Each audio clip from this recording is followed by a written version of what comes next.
नमस्कार मित्रांनो, लक्ष्मीच्या पावलांनी या मालिकेच्या पुढील काही भागांमध्ये आपल्याला दमदार असे ट्विस्ट बघायला मिळणार आहे.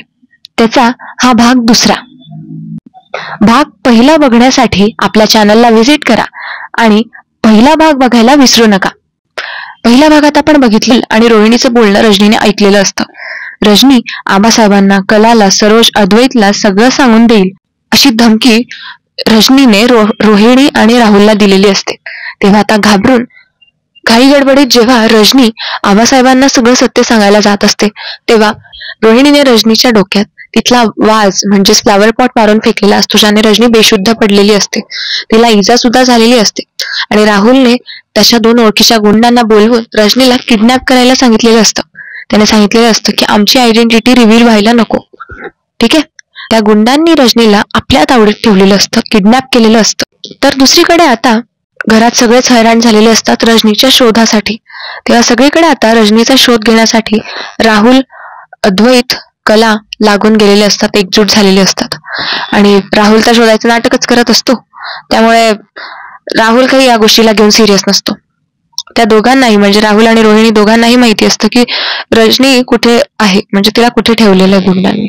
इकडे नैना सुद्धा आता रजनीला शोधू लागलेली असते. बऱ्याच मेहनतीने ती खूप सगळीकडे शोधण्याचा प्रयत्न करत असते.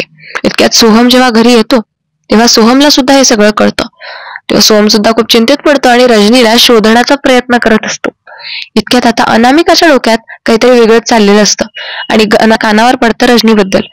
तेव्हा आता अनामिकेला सुचत नसतं की काय यावर रिॲक्शन काय द्यावी, कारण तिला कुठेतरी सोहम बद्दलच घरी वाद घालायची सुरुवात करायची असते. पण मग घरी हे नवीनच वादळ उठलेलं आहे म्हणून आता अनामिका सुद्धा कंटाळून गेलेली असते. अनामिका तिच्या खोलीत हे सगळं बघते आणि वर निघून जाते. मात्र रोहिणीला अनामिकाचं हे वागणं थोडंसं सस्पिशियस वाटतं. तेव्हा रोहिणी सुद्धा तिच्या रूम मध्ये जायचं नाटक करत असते, स्वतःच्या रूम मध्ये जायचं नाटक करत असते. पण मुळात रोहिणी अनामिकाचा पाठलाग करत तिच्या खोलीपर्यंत जात असते. अनामिका आता तिच्या रूम मध्ये जाऊन निलेशला फोन करत असते. ती म्हणते की निलेश, तू सोहमला भेटला होतास का आज? यावर निलेश उत्तर देतो की अगं हो, भेटलो होतो, पण नंतर मी त्याला फोर्स सुद्धा केला ड्रिंकसाठी, पण त्याने काही घेतलीच नाही आणि तो तसाच निघून गेला. यावर आता अनामिका चिडते आणि म्हणते, हे बघ निलेश, तुला मी प्रत्येक गोष्टीचा ऍडव्हान्स यासाठी देत नसते. अरे त्या सोहमला इतकी दारू पाजून द्यायची होती ना आज की आज त्याने घरी तमाशे घातले असते. त्याची आई कुठेतरी निघून गेलेली वाटतं किंवा घरात नाहीये, म्हणजे माझ्या सासूबाई ज्या कोणी आहेत त्या घरामध्ये नाहीये, त्या बेपत्ता आहे दुपारपासनं. आता अशा परिस्थितीमध्ये जर सोहमचे जर तमाशे घरच्यांनी बघितले असते तर आणखीन सगळ्यांच्या नजरेतून सोहम उतरून गेला असता. सोहमला मी बर्बाद करून टाकलं असतं. पण काय तुला सुद्धा फोर्स नाही करता आला का त्याला ड्रिंक करण्यासाठी? यावर निलेश म्हणतो की अगं मी सर्वतोपरी प्रयत्न केले, पण तो काही ऐकायलाच तयार नव्हता. आता अनामिका म्हणते, तूही काही कामाचा नाहीये, शेवटी मलाच काहीतरी करावं लागणार आहे, फोन ठेव. फोन ठेवल्यानंतर अनामिका बडबडत असते की सोहम, तुला मी एवढ्या इझिली तर सोडणार नाहीये. जी वेळ माझ्यावर होती त्याहून दुप्पट वाईट वेळ मी तुझ्यावर आणणार आहे. कोणीही आलं तरी मी गय करणार नाही, अगदी कोणीही. तेव्हा आता हे सगळं बोलणं जेव्हा रोहिणी अनामिकाच्या दरवाजाच्या बाहेरून ऐकते तेव्हा रोहिणी सुद्धा थक्क होऊन जाते की अनामिका तर मला अशी नव्हती वाटलेली, अनामिका अचानक अशी काय निघाली. तेव्हा आता रोहिणीला एक ऐकून तर आणखी बरं वाटलं, सुद्धा आता अनामिका बर्बाद करायला निघालेली आहे. राहिला प्रश्न अद्वैतचा, तर अद्वैत कलाला तर माझा मुलगा म्हणजे राहुलच बर्बाद करून सोडणार आहे, म्हणजे या घराची सगळी प्रॉपर्टी माझ्या मुलाच्या नावावर होऊन जाईल असे स्वप्न आता रोहिणी बघू लागते. आणि ती हा सगळा प्रकार राहुलला सांगायला जात असते. पण तितक्यात तिला एक युक्ती सुचते. रोहिणी तो बाहेर ती उभी असते, म्हणजे अनामिकाच्या रूमच्या बाहेर ती उभी असते. तेव्हा रोहिणी तो दरवाजा उघडते आणि आत जाऊ लागते. ती अनामिकाच्या समोर जाऊन उभी राहते आणि अनामिका घाबरते. तिला वाटतं की आता रोहिणीने जर आपलं बोलणं ऐकलेलं असेल तर आता आपला सगळा खेळ संपून जाईल, आपलं सगळं पित्त उघडं पडून जाईल. तेव्हा आता रोहिणी अनामिका जवळ येते आणि तिच्याकडे एकटक नजर लावून बघू लागते. तर दुसरीकडे ज्या ठिकाणी रजनीला किडनॅपर्सने किडनॅप करून ठेवलेलं असतं ते ठिकाण असतं एक्झॅक्ट काजलच्या कॅफेच्या मागच्या बाजूला, म्हणजे काजल जिथे काम करत असते त्या कॅफेच्या मागच्या बाजूला ते गोडाऊन असतं. आणि आता ती 2 गुंड काजलच्या कॅफेमध्ये आलेली असतात. ती 2 गुंड आता काजलच्या कॅफेला येऊन तिथे ते चहा कॉफी वगैरे घेतात. तेव्हा काजल त्यांना ते सगळं फूड सप्लाय करत असते आणि अचानक आता त्या दोघांचं एकमेकांशी बोलणं होत असतं. आणि बोलणं होत असताना काजल फक्त तिथे काउंटरवर बसलेली असते आणि इतक्यात आता त्या किडनॅपर्स पैकी एकाला फोन येतो. तेव्हा त्या फोनवर स्पष्ट लिहिलेलं असतं राहुल. तेव्हा काजल ते बघते आणि काजल इग्नोर करते, कारण राहुल एकच थोडी असणार आहे. तेव्हा आता तो व्यक्ती जेव्हा फोनवर बोलत असतो तेव्हा त्याचा आवाज जरा असा मोठाच येत असतो आणि काजल तर पुढे बसलेली असते, त्यामुळे तिला ऐकणं एवढं जड जात नाही. तो माणूस म्हणतो, साहेब तुम्ही सांगितल्याप्रमाणे ना मी त्याच ठिकाणी किडनॅप करून ठेवलेलं आहे आणि इथपर्यंत कोणी पोहोचणं सुद्धा शक्य नाहीये. तुम्ही कसलीच काळजी करू नका. यावर राहुल तिकडनं म्हणतो की अरे जिथे कुठे असशील थोडासाही सुगावा कुणाला लागता कामा नये, कारण कला आणि अदकडे शोधून शोधून हैराण झालेले आहेत आणि ती कला एखादी गोष्ट मनावर घेतली तर ती पूर्ण केल्याशिवाय शांत बसत नाहीये.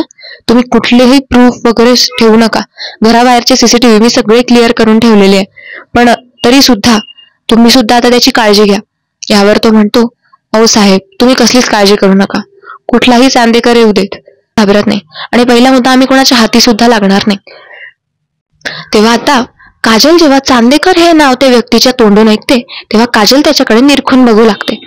काजलला डाऊट येतो आणि काजल हे सगळं ऐकते आणि बघते की कोणाला किडनॅप केलेलं आहे.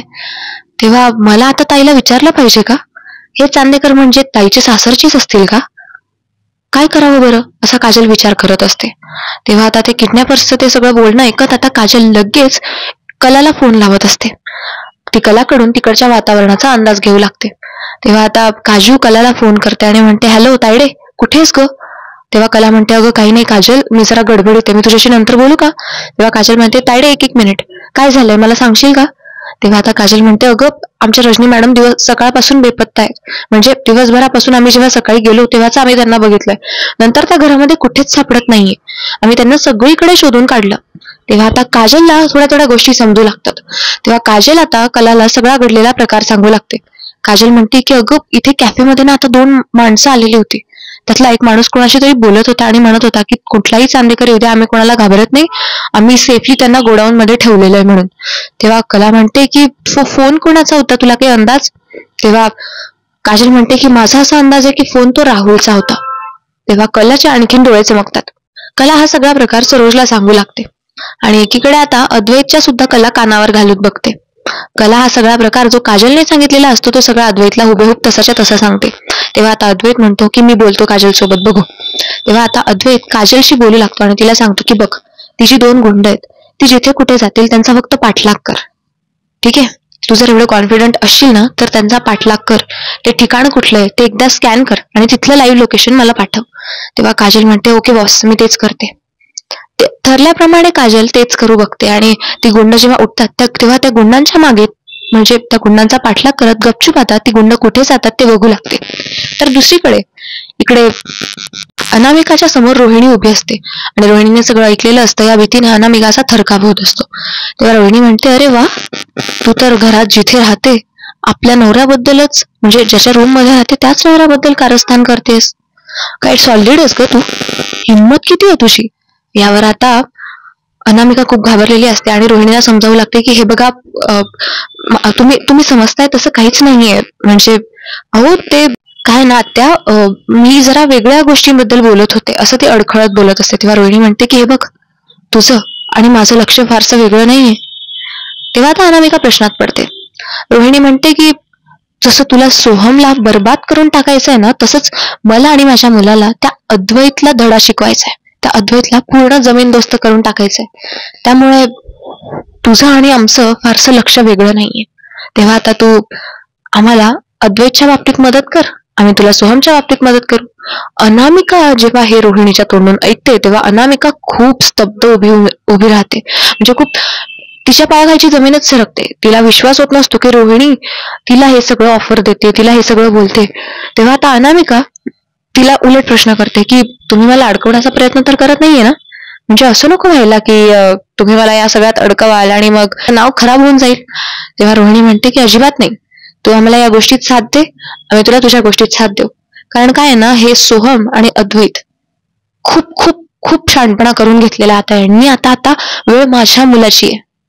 तेव्हा आपला दोघींचा मोटिव्ह जरी वेगळा असला तरी जरी वेगळा असला तरी आपला मेन मोटिव्ह एकच आहे. लक्षात ठेवा अनामिका, या घराचे पेपर्स, या घराची प्रॉपर्टी, या घराची सत्ता. तेव्हा आता अनामिका म्हणते एक्झॅक्टली, तुम्ही तुमचा शेअर ठेवा, मी माझा शेअर ठेवेन, काही प्रॉब्लेम नाहीये. तेव्हा आता पुढे काय काय करायचं आणि कसं कसं करायचं ते आपल्याला आता एकमेकांमध्ये ठरवून घ्यावं लागणार आहे. तेव्हा अनामिकाची आणि रोहिणीची हात मिळवणी होऊन जाते. त्यामुळे आता गोष्टी आणखीनच कठीण होऊन बसलेल्या असतात. अद्वैतने सांगितल्याप्रमाणे काजल त्या गुंडांचा पाठलाग करते आणि अखेरीस काजल त्याच गोडाऊन पर्यंत जाऊन पोहोचते जिथे रजनीला ठेवलेलं असतं. ती गुंड आत जातात तेव्हा आता ती लगेच अद्वैतला फोन करून सांगते की जीजू, मी इथे आले, तुम्हाला बघा लोकेशन टाकते, तुम्ही कुठलाही वेळ न करता ताबडतोब इथे पोहोचून जा बरं. आणि हो, सोबत येताना पोलीस वगैरे जमलं तर आणा. काय सांगावं, इथे जास्त गुंड असले तर प्रॉब्लेम होऊन जाईल. तेव्हा आता अद्वैत हो म्हणत कलाला घेऊन तिथून निघतो, जिथलं ते लोकेशन काजलने त्याला टाकलेलं असतं. एकीकडे काजल त्या गुंडांचा पाठलाग करते आणि त्या गोडाऊनच्या आत शिरते. तिला आत शिरताच एका कोपऱ्यामध्ये रजनीला बांधून ठेवलेलं दिसतं. तेव्हा आता काजल तिथपर्यंत पोहोचायचं कसं याचा विचार करत असते. काजल मात्र अडकून गेलेली असते आता तिथे, कारण तिला तिथून बाहेर पडता येत नसतं. इतक्यात अद्वैत तिथे पोहोचतो आणि काजलचा फोन वाजतो. काजल तिचा तो फोन उचलते आणि सांगते की जीजू, मी गोडाऊन मध्ये, तुम्ही पोलिसांना आणलंय का सोबत? तेव्हा अद्वैत म्हणतो की हो, मी आणलंय पोलिसांना माझ्यासोबत, आता काय करायचंय? तेव्हा काजल म्हणते की मी सांगते तसं तसं करा. काजल आता मोठ्या हिमतीने आत शिरलेली असते आणि आता ती रजनीपर्यंत कशी बशी पोहोचते. रजनीला ती तिथून सोडवण्याचा प्रयत्न करते. तिला बांधलेला दोर ती सोडते, पण मग नेमकं जेव्हा ती आता रजनीला उठवेल तेव्हा रजनीला शुद्धच येत नसते. तिला इजा झालेल्या असतात असं काजलला दिसतं. तेव्हा आता काजल तिथे बाजूलाच जी पाण्याची बॉटल असते, म्हणजे एक्झॅक्ट ते पाण्याचं बॉटल पिण्यायोग्य पण नसतं, पण ते पाणी घेते आणि रजनीच्या चेहऱ्यावर मारू लागते. इतक्यात रजनीला शुद्ध येते आणि रजनी आजूबाजूला बघू लागते. रजनी काजलला बघून थक्क होते आणि ती कुठे हे वारंवार विचारू लागते. तेव्हा आता काजल म्हणते की मॅडम शांत व्हा, शांत व्हा, काहीच बोलू नका प्लीज, तुम्हाला इथे किडनॅप केलं गेलंय, मी सांगते तसं तसं ऐका फक्त. तेव्हा असं म्हणत आता काजल जेव्हा रजनीला घेऊन तिथून बाहेर पडू लागते तेव्हा ती लोक, तिथले जी गुंड असतात, ते किडनॅपर्स असतात, ते यांना दोघींना बघून घेतात आणि आता ते या दोघींनाही पकडू लागतात. तेव्हा आता काजल आणि रजनी तिथून पळ काढू लागतात आणि इतक्यात तिथे अद्वैत येतो. अद्वैतच्या सोबत पोलीसही असतात. तेव्हा अद्वैत म्हणतो, इन्स्पेक्टर साहेब, या गुंडांना अटक करा, यांनी माझ्या काकीला किडनॅप केलेलं होतं. यावर आता रजनी अद्वैतला बघते आणि तिला खूप रडू येतं. ती कलाला मिठी मारते आणि प्रचंड रडून देते. ती म्हणते की कला, अगं मी कशी काय आले इथे मला कळलंच नाही, पण एक गोष्ट आहे, मी जेव्हा आबासाहेबांना रोहिणी आणि राहुलची हकीकत सांगायला जात होते तेव्हा रोहिणीने माझ्या डोक्यात काहीतरी मारलेलं होतं, ज्याने मी बेशुद्ध पडले होते. आता हे जेव्हा रजनीच्या तोंडून कला अद्वैत ऐकतात तेव्हा ते दोघंही अवाक होतात. अद्वैत म्हणतो, काय रजनी काकू, तू असं काय बोलतेस? तेव्हा आता रजनी तिने ऐकलेला सगळा प्रकार अद्वैतला सांगू लागते. तेव्हा अद्वैतच्या सुद्धा पायाखालची जमीन सरकून जाते. तेव्हा आता अद्वैत रजनीला घेऊन घरी येतो. कला सुद्धा असते सोबत आणि अद्वैत त्या किडनॅपर्सना पोलिसांच्या तावडीत देऊन देतो आणि शिवाय तो घरी पोहोचतो तेव्हा पोलिसांना आणखीन वेगळा फोन करून घरी बोलवून घेतो. तेव्हा आता राहुल विचारतो की अद्वैत, अरे काकी कशी काय सापडली तुला? ते एक बरं झालं बा, मी अगं कुठे होतीस तू, आम्ही किती शोधलं तुला. ते असं म्हणत आता राहुल रजनीवर डोळे ताणत असतो, म्हणजे त्याचं असं म्हणणं असतं इनडायरेक्टली की तू आता या लोकांना काही सांगितलंस तर परिणाम बघ काय वाईट होतील ते. तेव्हा इतक्यात आता रोहिणी सुद्धा तिथे येते. रोहिणी रजनीचा हात धरून तिला बाजूला घेऊन जाते आणि म्हणते की काय ग वहिनी, बरी आहेस ना तू? कुठे निघून गेलेली होतीस? असं न सांगता कोणी कुठे जातं का ग? तेव्हा आता अद्वैत या दोघांची नाटकं बघू लागतो. एकीकडे कला सरोजला सगळा प्रकार कोपऱ्यात नेऊन सांगते आणि इकडे रोहिणी रजनीला घाबरवत म्हणते की हे बघ, जर तुझ्या मुलाचं हित हवं असेल ना तेव्हा आमचं नाव चुकूनही यांना कोणाला सांगू नको, नाहीतर तुझ्या मुलाची अशी काय बर्बादी करेन ना की त्याला सळो की पळो करून सोडेन. आणि आता तर त्याची स्वतःची बायको सुद्धा आमच्या सोबत आहे, म्हणजे अद्वैत आणि सोहम दोघांची ही बर्बादी ही निश्चित आहे. कारण लहानपणापासून जो अन्याय माझ्या मुलावर झालेला आहे तो आता थांबण्याची वेळ आली. जेव्हा रजनी हे सगळं ऐकते तेव्हा रजनी आणखीन अवाक होऊन जाते. इतक्या त्याला थोड्या वेळात घरी तिथे पोलीस येऊन पोहोचतात. पोलीस आल्यानंतरून अद्वैत म्हणतो की इन्स्पेक्टर साहेब, अटक करा यांना. तेव्हा रजनी म्हणते, नाही अद्वैत, थांब जरा. तेव्हा अद्वैत म्हणतो, रजनी काकी अगं असं काय बोलतेस तू, काय आपलं हेच तर ठरलं होतं ना. तेव्हा रजनी म्हणते की नाही, फक्त राहुलला चटक कशाला करताय? राहुल बरोबर रोहिणी आणि अनामिका सुद्धा आत जातील. तेव्हा आता अनामिकाचं नाव ऐकून कला अद्वैत प्रश्नात पडतात. आबासाहेब म्हणतात, रजनी काय झालंय? तेव्हा रजनी घडलेला सगळा प्रकार आता आबासाहेबांना सांगू लागते. आबा अहो, यांचा सगळ्यांचा अद्वैत आणि सोहमला बर्बाद करण्याचा प्लॅन चाललेला आहे. अनामिका जी सोहमची स्वतःची बायको आहे, ती स्वतः त्याच्याबद्दल कट रचते. ती बाहेरच्यांना सांगून, त्यांना मित्रांना सांगून आपल्या सोहमला व्यसनाधीन करण्याचा प्रयत्न करते. आणि आपला सोहम आता दारू सुद्धा प्यायला लागलेला आहे. घरामध्ये हे कोणी बघितलेलं नसेल. एकदा मला शंका सुद्धा आलेली होती, पण माझा विश्वास होता म्हटल्यानंतरून मी कायच बोलणार. पण आता मात्र माझा संशय खरा ठरलेला आहे, कारण रोहिणीने बाजूला जाऊन आता मला धमकावलेलं होतं. आणि रोहिणी सुद्धा अनामिकाला या बाबतीत साथ देते. आणि जी हिऱ्यांची अफरातफरी झाली होती ती राहुल आणि रोहिणीने मुद्दामून घडवून आणलेली होती. कारण या सगळ्यामध्ये अद्वैतचं नाव खराब होईल, अद्वैतची नाचक्की होईल आणि अद्वैतला जेल होईल. बदल्यामध्ये अद्वैतच्या नावाची सगळी प्रॉपर्टी, सगळा बिझनेस, कारोबार हा राहुलच्या नावावर केला जाईल, कारण सोहम सुद्धा वाया गेलेला असेल असा या लोकांचा कट होता. जेव्हा आता आबा हे सगळं ऐकतात तेव्हा आबा जागीच खाली बसून घेतात, कारण त्यांना खूप मोठा धक्का बसलेला असतो. तेव्हा श्रीकांत सुद्धा जेव्हा हे ऐकतो तेव्हा तो आता रोहिणीवर चिडतो आणि म्हणतो, रोहिणी हे सगळं खरं आहे का? तेव्हा आता सरोज सुद्धा रोहिणीच्या जवळ जाते आणि रोहिणीच्या मुस्काटात लगावून देते. ती म्हणते, अगं तुला लाज कशी नाही वाटली रोहिणी? तू तू एवढ्या खालच्या पातळीला गेलीस म्हणून तुम्हाला कलाबद्दल सतत भडकवत असायची का? कारण कला तुमचं कुठलंच कार्य निर्विघ्नपणे पार पाडू द्यायची नाही. तुमचं कोणतंच कारस्थान सक्सेसफुल होऊ द्यायची नाही, म्हणून तुम्ही हा सगळा बदला घेतलात का? मग आता रोहिणी काहीच बोलत नसते. इतक्यात खालून आवाज येत असल्यामुळे अनामिका बाहेर येते आणि खाली येऊ लागते. तेव्हा रजनी अनामिकाच्या समोर जाते आणि अनामिकाच्या सुद्धा मुस्काटात लगावून देते. रजनी म्हणते की तुला जराशी लाज नाही वाटली का ग माझ्या मुलाची अशी फसवणूक करताना? अनामिका खूप इनोसंट असल्याचं नाटक करू लागते, निष्पाप असल्याचं नाटक करू लागते. तेव्हा आता रजनी म्हणते की हे बघ, तुझ्या सगळ्या गोष्टी मला कळलेल्या आहेत. तेव्हा आता अनामिका रोहिणीकडे बघते आणि रोहिणी खाली मान घालते. दुसरीकडे सोहम जेव्हा येतो आणि सोहमला जेव्हा हे कळतं तेव्हा सोहमला खूप मोठा धक्का बसतो. सोहम अनामिकाच्या जवळ जातो आणि म्हणतो, अगं अनामिका, मी किती जपलं, किती प्रेम केलं तुला. तू मला इतकी मॅनिप्युलेट करत होतीस तरी सुद्धा मी तुझी बाजू कायम लावून धरली. अगं बाबा मला ओरडले होते त्या दिवशी तुझ्यामुळे. प्रत्येक गोष्ट मी तुझ्यासाठी सॅक्रिफाईस केली आणि तू हे असं केलंस. तू तेव्हाच्या त्या गोष्टींचा बदला आता काढण्याचा प्रयत्न केलास. अगं तुझ्यापेक्षा तर ती काजल बरी होती ग.